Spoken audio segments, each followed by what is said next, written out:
We Europeans by Julian Huxley and A.C. Haddon. Chapter 1. Introduction. Of all appeals to which human beings respond, few are as powerful as that of tribal or, in a more advanced stage, of national feeling. Such sentiment is at the basis of modern corporate existence. This is doubtless based upon some form of the gregarious impulses, which in social animals receives satisfaction through the presence of others similar to themselves. In man, however, this impulse, like other so-called instincts, is not simple and straightforward in its operation. The likenesses upon which this consciousness of kind is based in animals are inborn. In man, they are very largely the product of experience and social factors. Very many human activities, aspirations, and emotions have contributed, either naturally or artificially, to build up the great synthesis that we term a nation. Language, religion, art, law, even food, gesture, table manners, clothing, and sport all play their part. So also does the sentiment of kinship, for the family has extended some of its age-old glamour to that wholly different and much newer aggregate, the national unit. We would stress the contrast between family and nation, since the family is an ancient biological factor, while the nation-state is a modern conception and product, the result of certain peculiar social and economic circumstances. Before the Renaissance, nations or national states, in our sense of the word, did not exist, though there were composite human aggregates related to the tribes of an earlier cultural stage. For the moment, we will refer to the sentiment which animates tribal and national units alike, by the noncommittal phrase group sentiment, for to call it racial is to beg a very important question, which we shall later discuss. It is, however, clear that even in the pre-Renaissance stage, group sentiment was a complex thing, certain elements being derived from the idea of kinship, certain others from local feeling, from economic necessity, from history, or from the prevalent form of religion. The transference of the idea of kinship to the group sentiment involved in national aggregates has been fateful for our civilization. For while group sentiment is one of the most primitive emotional stimuli, it is also one of the most enduring. It is for this reason that the authors of moral and legal codes have frequently found it necessary to protect the body politic against aspects of group sentiment which induced hostility to foreign elements. The Old Testament is full of allusions to such checks. The stranger that dwelleth with you shall be unto you as one born among you, and thou shalt love him as thyself, for ye were strangers in the land of Egypt. I am the Lord your God. Leviticus 19:34. One ordinance shall be both for you of the congregation, and also for the stranger that sojourneth with you, an ordinance for ever in your generations. As ye are, so shall the stranger be before the Lord. Numbers 15:15.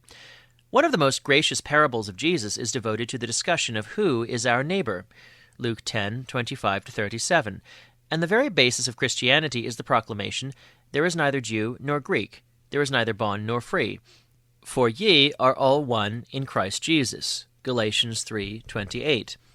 Throughout the history of civilization, the establishment and regulation of group sentiment among those who are related little, if at all, save by political bonds, has been one of the main preoccupations of statecraft. To achieve this, the idea of kinship has repeatedly been pressed into service, and has, as a matter of fact, become paramount among the influences which have molded to unity the various forms of human association. It has been expanded to embrace larger and still larger groups. It has spread beyond the family, the tribe, the loosely knit federation of tribes, to the yet more extensive aggregate, the nation. When religions claim to be universal, and when, as in our own age, empires boast that on them the sun never sets, the idea of kinship has been extended beyond the limits of the nation or the nation-state. Prelates have been the shepherds of many flocks, and commonwealths have become families of nations. In all ages, law, reason, and religion alike have laid emphasis on the brotherhood of all mankind. It was an ancient philosopher-poet who said, I am a man, and nothing that is human do I deem alien from myself. And a murderer who yet earlier asked, Am I my brother's keeper? But especially the common elements that all men share have been the theme of the great spiritual leaders. Malachi's question, Have we not all one Father? Hath not one God created us? And St. Paul's assertion, He hath made of one blood all nations of men for to dwell on all the face of the earth, have been echoed by a myriad voices. The community of mankind is a sentiment which has particularly appealed to teachers. The same sky covers us, the same sun and all the stars revolve about us, and light us in turn, said the great Moravian educator Comenius, 1592 to 1671. Of all studies, the most universal is that which we call science, and with the advent of that new philosophy in the 17th century, the unity of mankind became especially emphasized. Does not science deal with precisely those judgments concerning which universal assent can be obtained? Such was the principle which the great French philosopher Blaise Pascal, 1623 to 62, detected in the continuity of research in the sciences. The whole succession of men through the ages should be considered as one man, ever living and always learning. Mankind, however, has shown itself to be still unprepared to accept the idea of universal human brotherhood. Tribal, religious, and national sentiment has time and again overruled the sentiment for humanity. In combination with the consciousness of territorial association, the idea of nationality has yielded as fruit that patriotism which has proved itself one of the strongest forces known to history, second perhaps to religion alone. It is hardly necessary to emphasize the part played by patriotic sentiment in the molding of Europe.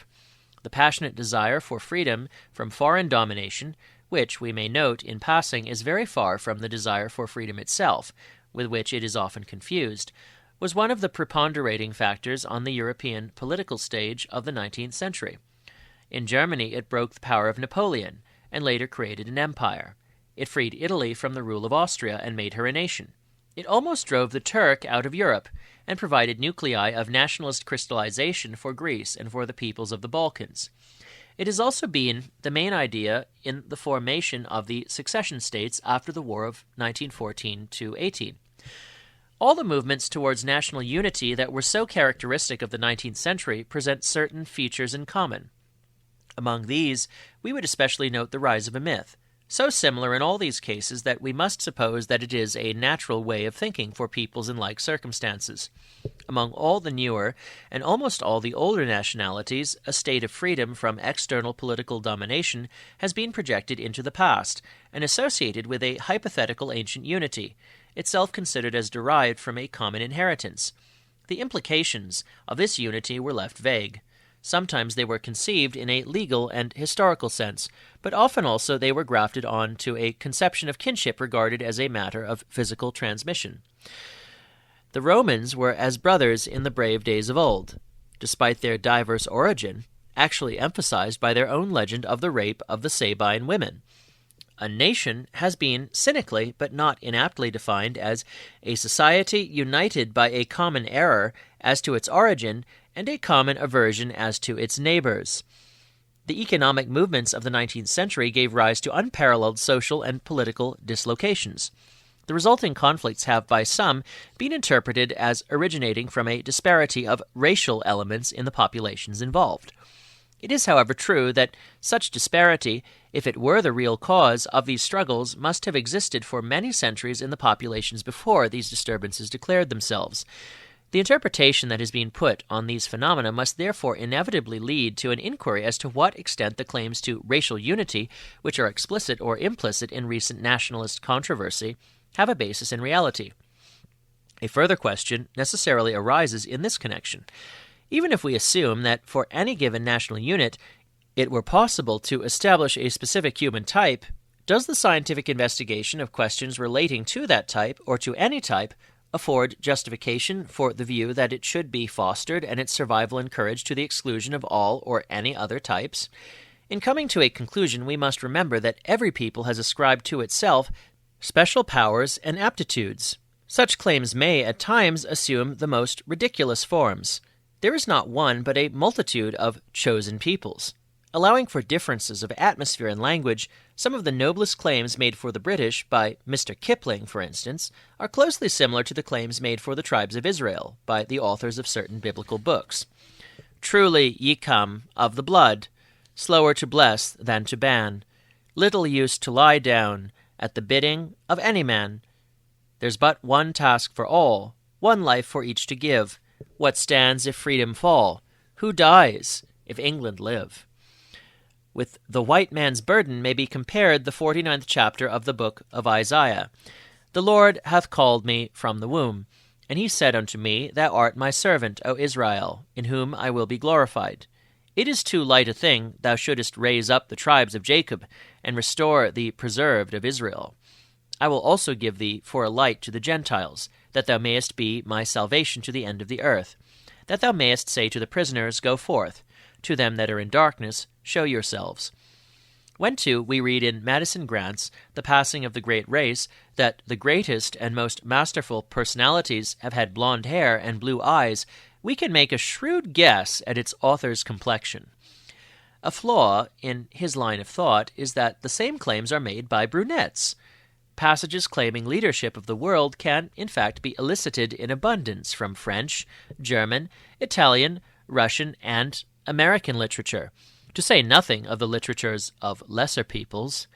Nations, races, tribes, societies, classes, families, each and all claim for themselves their own peculiar excellences.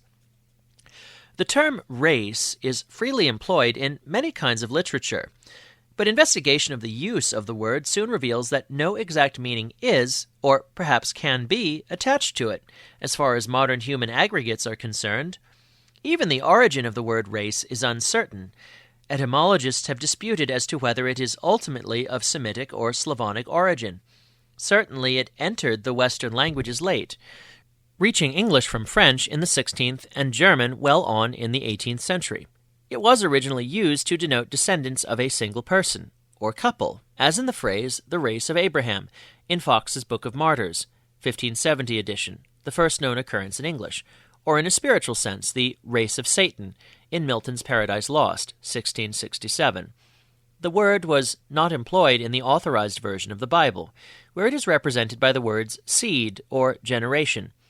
The word race soon acquired a vagueness that it has never since lost. It is probable that this vagueness, together with the occasional employment of the word by certain scientific men of a previous generation, and the supposed parallel between zoological and human races, have combined to give it a special popularity with a group of writers who deal with scientific themes without adequate scientific equipment. From them, it has descended to the literature of more violent nationalism. It is instructive to look up the word race in a good dictionary. Thus, the concise Oxford Dictionary defines it in general as group of persons or animals or plants connected by common descent, posterity of person, house, family, tribe, or nation regarded as of common stock, distinct ethnical stock, the Caucasian, Mongolian, etc., genus or species or breed or variety of animals or plants, any great division of living creatures, the human, feathered, four-footed, finny, etc., descent, kindred, of noble, oriental, etc., separate in language, etc., class of persons, etc., with some common feature, the race of poets, dandies, etc. More specifically, as an ethnological term, the transmission by descent of certain constant traits sufficient to characterize a distinct type is insisted upon. A word is often none the worse for being inexact in its connotation. Many words, indeed, are valuable for this very reason, but it is necessary in dealing with scientific themes to distinguish carefully between the terms that we use in an exact sense and those which are valuable for their very vagueness. The word race, if it is to be used at all, should find its place in the latter class. It has frequently been asserted that race is of the essence of nationality, and sometimes race and nation have been used as almost interchangeable terms. So far has this gone that many nationals, if questioned, would reply that their compatriots were all of one race, with a proportion more or less insignificant of aliens who, by some means or other, have acquired their national status. A very little reflection and knowledge will show that this view is untenable. The belief, however, survives in many quarters where it should have become extinct, sometimes with the idea of stock substituted for race. It is a remarkable consequence of the war that, perhaps for the first time in history, peace treaties have been directed not so much towards the consolidation of the territorial acquisition of victory as towards the revision of the political map on lines which aim at having a basis in so-called ethnic realities. For this purpose, the racial argument was constantly put forward in terms of what, in the current phrase of the time, was called self-determination, with occasionally some regard for the rights of the so-called racial, usually linguistic or cultural, minorities. In the discussion which accompanied the settlement of the peace treaties, there was inevitably much confusion of thought in regard to these so-called racial questions, a confusion which has since been intensified rather than dissipated, for a slogan does not raise passions the less for being devoid of exact or analyzable content, or even for being contrary to reason and self-interest. As an illustration of the lengths to which such confusion of thought may go, it may be mentioned that in the recent discussion on the Polish corridor, it has been suggested as a means of finding out the racial affinities of the inhabitants of the area involved, that the question might be settled by consulting the voting lists of the last election. Associated with the vague idea of race is the idea, almost equally vague, of blood. The use of this word as equivalent to relationship is in itself, of course, based on an elementary biological error. In fact, there is no continuum of actual blood between the parent and offspring, for no blood passes from the mother to the child in her womb. The misconception is very ancient and encountered among many peoples on a low cultural level. This false conception gained scientific currency in the centuries before the 19th from a mistake of Aristotle, who held that the monthly periods, which do not appear during pregnancy, contribute to the substance of the child's body. Aristotle, De Generatione Animalium, 1, section 20. The curious reader will find Aristotle's error repeated in a work in the Apocrypha, The Wisdom of Solomon, 7:2. The modern knowledge of the physiology and anatomy of pregnancy disposes completely of the idea of a blood tie in its literal sense. Quite apart from this venerable misconception, however, it is evident from the nature of the case that the actual physical kinship, which is frequently suggested as the basis of group consciousness, culminating in so-called race feeling, must be fictitious. In many cases it is, in fact, demonstratively false, even in very simple forms of social organization. We may take a familiar example from the Scottish clans. These, in theory, were local aggregates of families connected by kinship, and each bound thereby to their chief. As a historical fact, however, these local units included settlers who came from other clans. This mixture of relationships might in time of crisis have entailed a divided allegiance, but the danger was overcome by the enforced adoption of the clan name. When the MacGregors became a broken clan and the use of the name was forbidden, its members averted the evil consequences of their outlawry by adhesion to other clans. Rob Roy, 1671 to 1734, the famous outlaw and chief of the Gregors, adopted his mother's name of Campbell, and thus became an adherent of the Duke of Argyll. Similarly, in Ireland, there was a system of wholesale inclusion of entire classes of strangers or slaves with their descendants into the clan or into its minor division, the sept. Those so adopted regularly took the tribal name. In the exceedingly ancient Brehon laws, which go back at least to the 8th century, there are regulations for the adoption of new families into the clan, and even for the amalgamation of clans. Kinship, or rather what was treated as kinship, could thus actually be acquired. A number of legends of early Greece and Rome tell of similar clan fusions. Adoption into the tribe thus constantly becomes a fictitious blood tie, and among many peoples of lower culture, the ceremony of adoption is accompanied by actual physical interchange of blood. Many analogies in more advanced cultural units suggest themselves. If a Scottish or Irish clan is of mixed blood, what likelihood is there of purity of descent among the millions that make up the population of any great modern nation? Historically, all the great modern nations are known to be the resultants of amalgamations of many tribes and of many waves of immigration. There is abounding evidence that adoption of extraneous human individuals or groups of individuals, comparable to that seen in the Irish and Scottish clans, has been continuous through European history, and that over and over again it has profoundly modified the genetic composition of the population. This may be well seen in southern France, where, in Provence, the Greek colonies of Marseille and elsewhere became integral parts of the population of Gaul. More familiar examples are to be found in the population of the British Isles, which has been made up from scores of waves of immigrants. Among the more modern waves were the Huguenot refugees who fled from France to the eastern counties of England at the revocation of the Edict of Nantes, and the Flemish settlers who came at a somewhat earlier date to South Wales.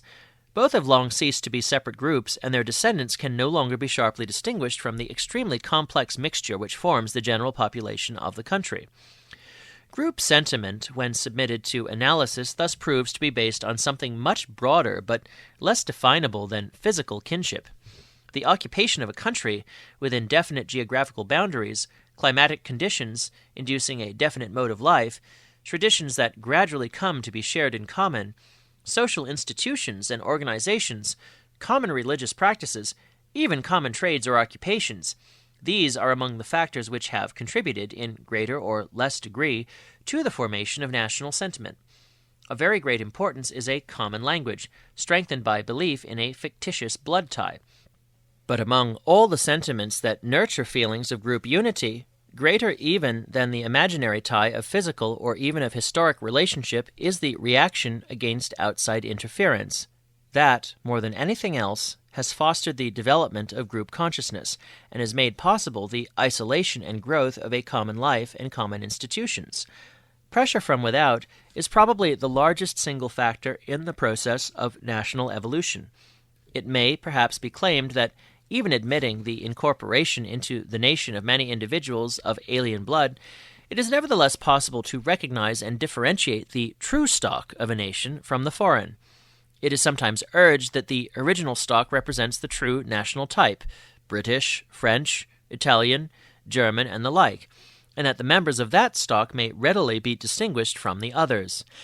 The use of the word or the idea of stock in this connection introduces a biological fallacy which we shall presently discuss. Certainly, well-marked differences of national type are recognized in popular judgment. If, however, we wish to keep our view clear, steady, and scientific, we must constantly recall to mind how subjective, how impressionistic, how variable and devoid of standards of reference such judgments constantly are. Our German neighbors have ascribed to themselves a Teutonic type that is fair, long-headed, tall, and virile. Let us make a composite picture of a typical Teuton from the most prominent of the exponents of this view. Let him be as blond as Hitler, as dolichocephalic as Rosenberg, as tall as Goebbels, as slender as Goering, and as manly as Streicher. How much would he resemble the German ideal? As for these so-called national types that travelers and others claim to distinguish, we may say at once that individuals vary enormously in the results of their observations.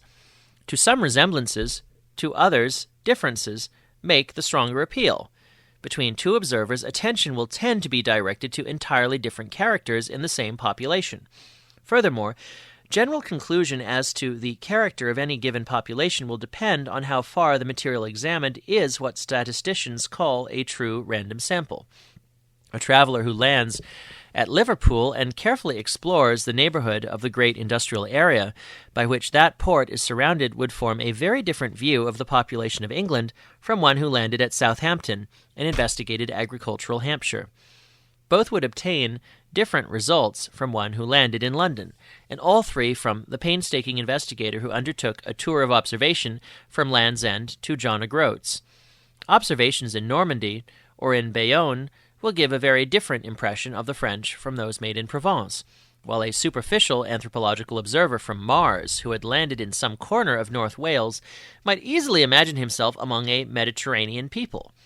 Samples of the mixed population of the United States, formed from peoples of the most varied origin, might give an even more distorted impression of the general social and material conditions of its inhabitants if the observations were confined to the east side of New York, to the Scandinavian belt of the Middle West, to the Creole population of New Orleans, or to the country districts of New England.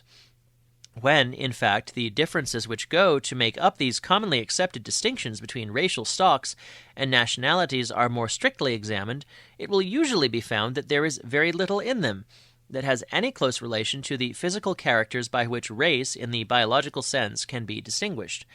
It is more than probable that, so far as European populations are concerned, Nothing in the nature of pure race in the biological sense has any real existence.